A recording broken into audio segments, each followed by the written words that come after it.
सबसे बड़े लोकतांत्रिक देश भारत में लगातार तीसरी बार मोदी सरकार बन गई है, मगर 24 के चुनाव में वोटर्स को प्रभावित करने के लिए विदेशी दखल सामने आई है। ऐसा हम नहीं, डिसइंफो लैब की रिपोर्ट कह रही है। डिसइंफो लैब की रिपोर्ट में दावा किया गया है कि भारत में मतदाताओं की मानसिकता को प्रभावित करने के लिए हस्तक्षेप की कोशिश की गई है।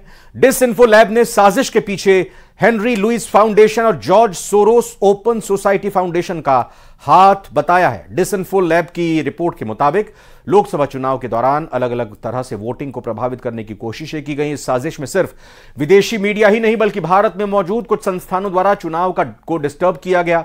इसके लिए बड़ी संख्या में अलग अलग लेख और शोध पत्रों के जरिए आम चुनाव पर कमेंट किए गए। डिसइंफो लैब ने अपनी रिपोर्ट में साजिश के पीछे जिन समूहों और व्यक्तियों का नाम उजागर किया है वो फ्रांस और संयुक्त राज्य अमेरिका से संचालित किए गए हैं। रिपोर्ट में कुछ और भी बड़े आरोप लगाए गए हैं।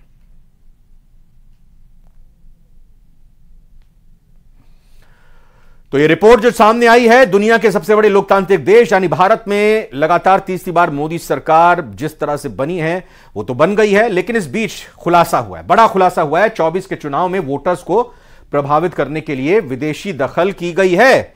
ऐसी बातें हमारी तरफ से नहीं बल्कि डिसइंफो लैब की रिपोर्ट में कही गई हैं।